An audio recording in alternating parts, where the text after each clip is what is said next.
Hey guys, so day two, and we're going to read Wonder. Before we do that though, I figured I would show you that for Christmas I got a Dumbledore, so I figured we would have him here sitting with us when we read. Just makes it feel a little more like our classroom, a little more Harry Potter-like. Okay, Khaleesi's tired, so she's just going to lay there.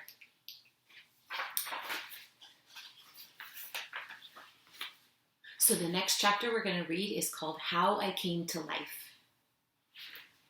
I like when Mom tells this story because it makes me laugh so much. It's not funny in the way a joke is funny, but when Mom tells it, Via and I just start cracking up.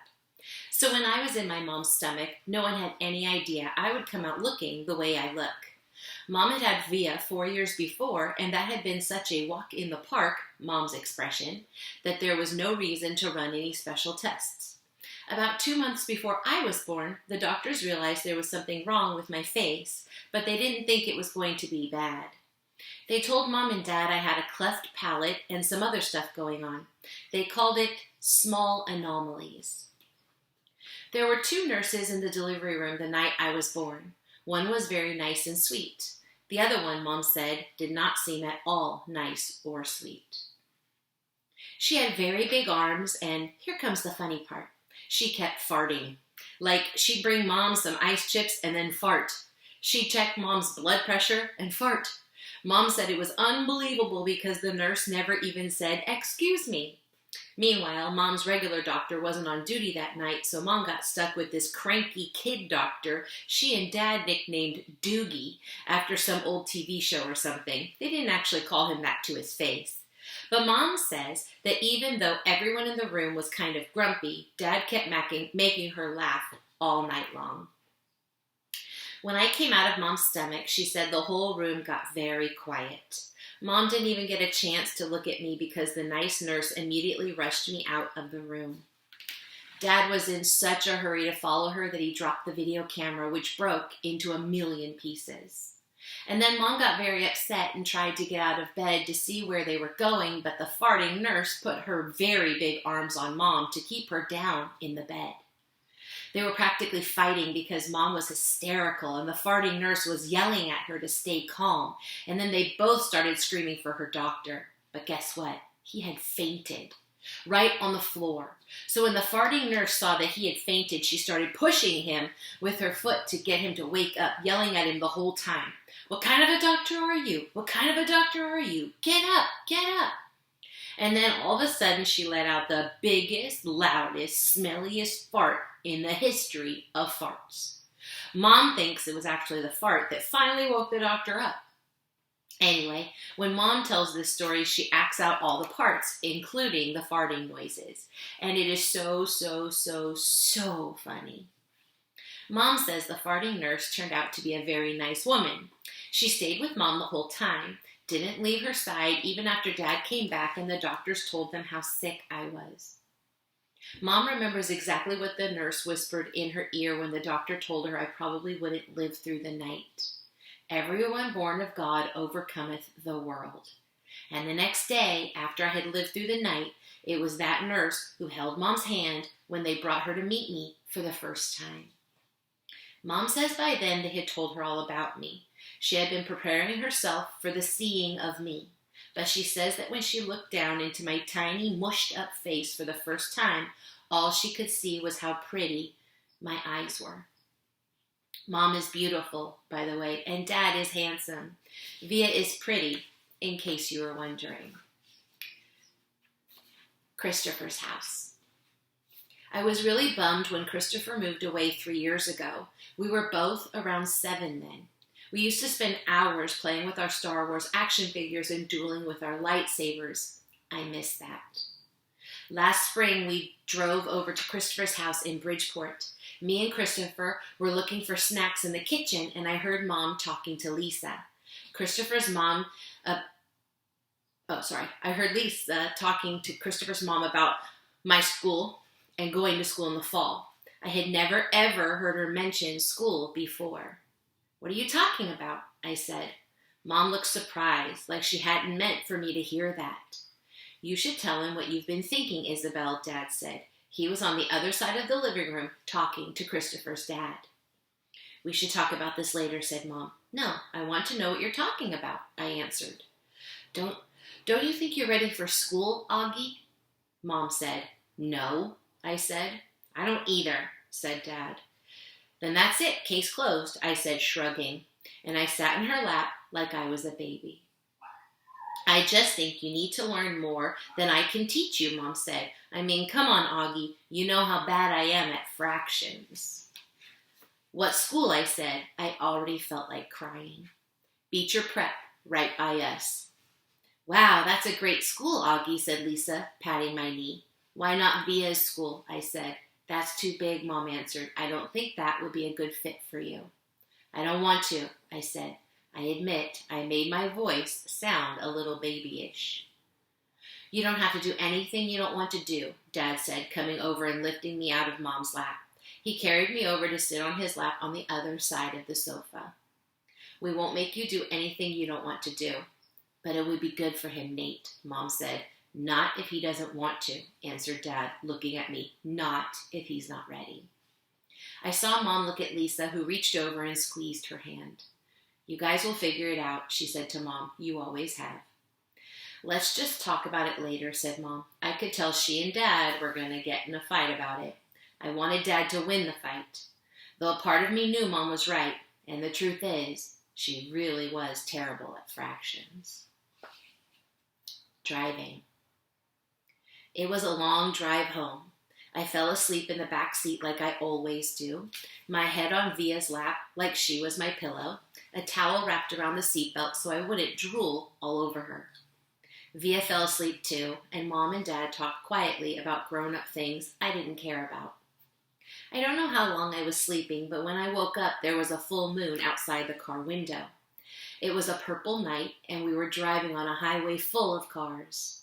And then I heard Mom and Dad talking about me. We can't keep protecting him, Mom whispered to Dad, who was driving. We can't just pretend he's going to wake up tomorrow and that this isn't going to be his reality, because it is, Nate. And we have to help him learn to deal with it. We can't just keep avoiding situations so sending him off to middle school like a lamb to the slaughter, Dad answered angrily. But he didn't even finish his sentence because he saw me in the mirror looking up. What's a lamb to the slaughter? I asked sleepily. Go back to sleep, Augie, Dad said softly. Everyone will stare at me at school, I said, suddenly crying. Honey, Mom said. She turned around in the front seat and put her hand on my hand. You know, if you don't want to do this, you don't have to. But we spoke to the principal there and told him about you, and he really wants to meet you. What did you tell him about me? How funny you are and how kind and smart. When I told him you read Dragon Rider when you were 6, he was like, wow, I have to meet this kid. Did you tell him anything else? I said. Mom smiled at me. Her smile kind of hugged me.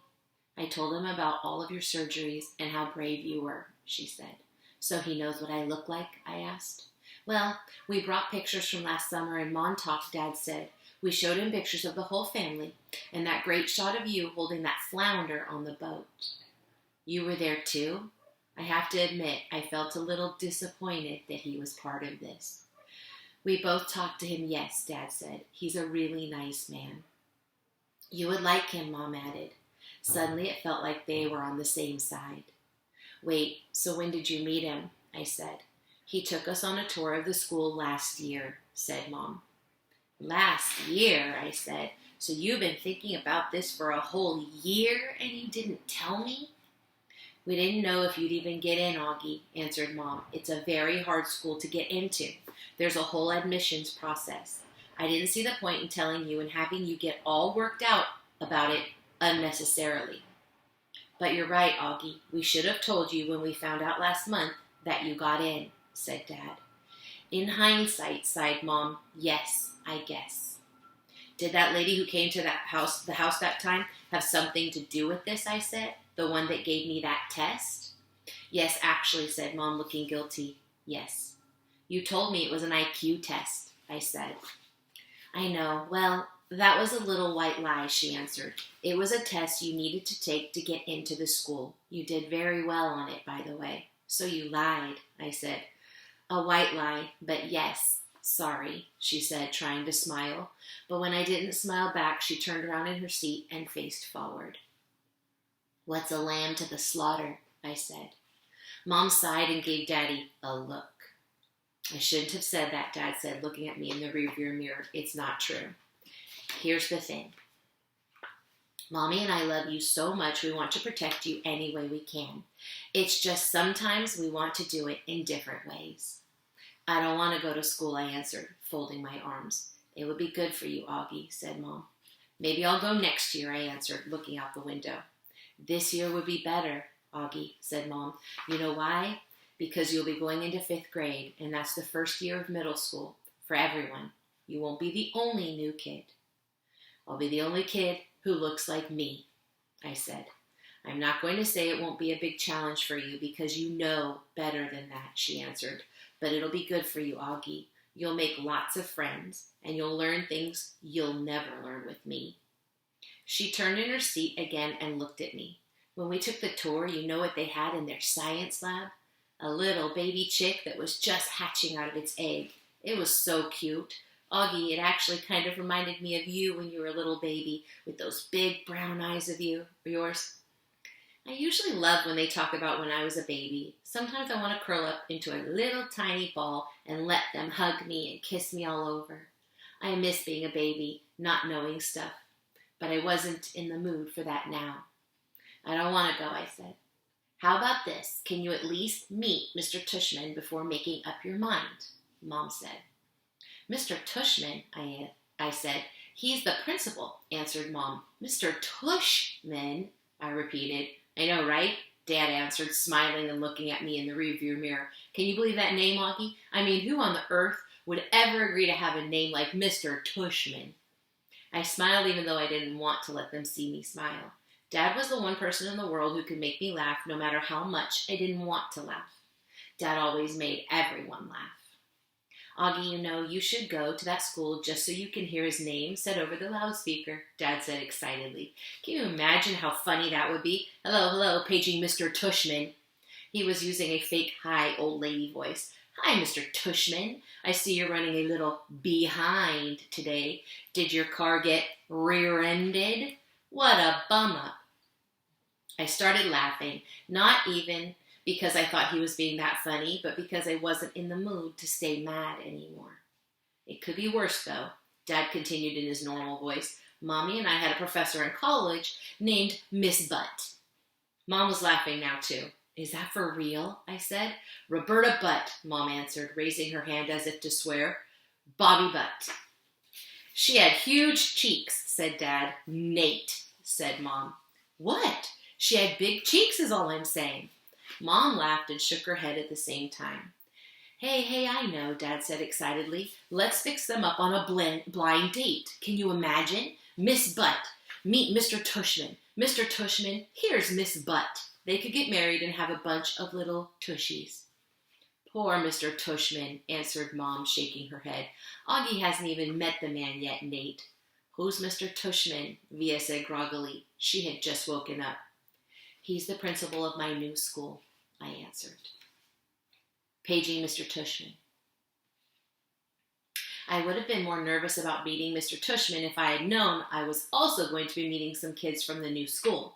But I didn't know, so if anything, I was kind of giggly. I couldn't stop thinking about all the jokes Daddy had made about Mr. Tushman's name. So when me and Mom arrived at Beecher Prep a few weeks before the start of school, I saw Mr. Tushman standing there waiting for us at the entrance. I started giggling right away. He didn't look at all like what I pictured, though. I guess I thought he would have a huge butt, but he didn't. In fact, he was a pretty normal guy. Tall and thin, old, but not really old. He seemed nice. He shook my Mom's hand first. Hi, Mr. Tushman. It's so nice to see you again, said Mom. This is my son, August. Mr. Tushman looked right at me and smiled and nodded. He put his hand out for me to shake. Hi, August, he said, totally normally. It's a pleasure to meet you. Hi, I mumbled, dropping my hand into his hand while I looked down at his feet. He was wearing red Adidas. So he said, kneeling down in front of me so I couldn't look at his sneakers, but had to look at his face. Your Mom and Dad have told me a lot about you. Like what have they told you, I asked. Sorry? Honey, you have to speak up, said Mom. Like what? I asked, trying not to mumble. I admit, I have a bad habit of mumbling. Well, that you like to read, said Mr. Tushman, and that you're a great artist. He had blue eyes with white eyelashes. And you're into science, right? Uh-huh, I said, nodding. We have a couple of great science electives at Beecher, he said. Maybe you'll take one of them. Uh-huh, I said, though I had no idea what an elective was. So are you ready to take a tour? You mean we're doing that now? I said. Do you think we were going to the movies? He answered, smiling as he stood up. You didn't tell me we were taking a tour, I said to Mom in my accusing voice. Augie, she started to say. It'll be fine, August, said Mr. Tushman, holding his hand out to me. I promise. I think he wanted me to take his hand, but I took Mom's instead. He smiled and started walking toward the entrance. Mommy gave my hand a little squeeze, though I don't know if it was an I love you squeeze or an I'm sorry squeeze. Probably a little of both. The only school I'd ever been inside before was Via's, when I went with Mom and Dad to watch Via sing in spring concerts and stuff like that. This school was very different. It was smaller. It smelled like a hospital. Nice Mrs. Garcia. We followed Mr. Tushman down a few hallways. There weren't a lot of people around, and the few people who were there didn't seem to notice me at all, though that might have been because they didn't see me. I sort of hid behind Mom as I walked. I know that sounds kind of babyish of me, but I wasn't feeling very brave right then. We ended up in a small room with the words Office of the Middle School Director on the door. Inside there was a desk with a nice-seeming lady sitting behind it. This is Mrs. Garcia, said Mr. Tushman, and the lady smiled at Mom and took off her glasses and got up out of her chair. My mother shook her hand and said, Isabel Pullman, nice to meet you. And this is August, Mr. Tushman said. Mom kind of stepped to the side a bit so I would move forward. Then that thing happened that I've seen happen a million times before. When I looked up at her, Mrs. Garcia's eyes dropped for a second. It was so fast no one else would have noticed, since the rest of her face stayed exactly the same. She was smiling, a really shiny smile. Such a pleasure to meet you, August, she said, holding out her hand for me to shake. Hi, I said quietly, giving her my hand. But I didn't want to look at her face, so I kept staring at her glasses, which hung from a chain around her neck. Wow, what a firm grip, said Mrs. Garcia. Her hand was really warm. The kids got a killer handshake, Mr. Tushman agreed, and everyone laughed above my head. You can call me Mrs. G, Miss Garcia said. I think she was talking to me, but I was looking at all the stuff on her desk now. That's what everyone calls me, Mrs. G.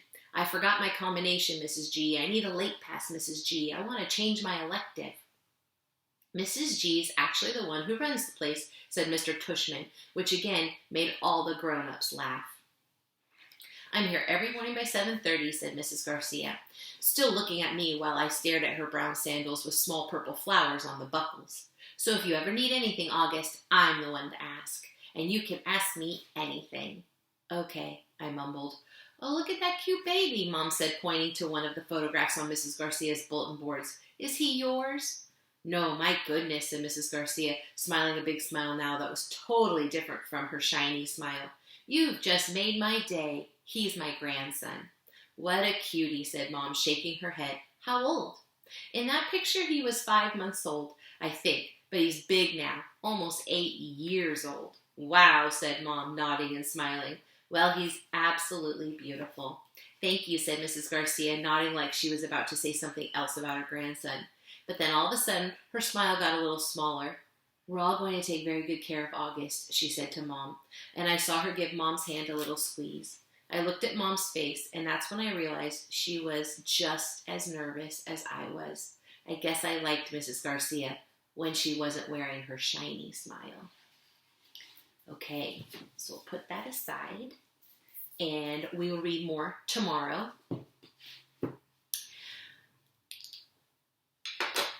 I hope that you guys are all enjoying the videos. I'm really enjoying making them for you. I miss you guys so much, and it gives me something to plan for, something to do, and I look forward to all your responses. Remember, you can message me anytime. I'm going to make some more videos today with some of the other books. So I will send out links on Google Classroom when I get those done. So Khaleesi and I will see you later. Bye.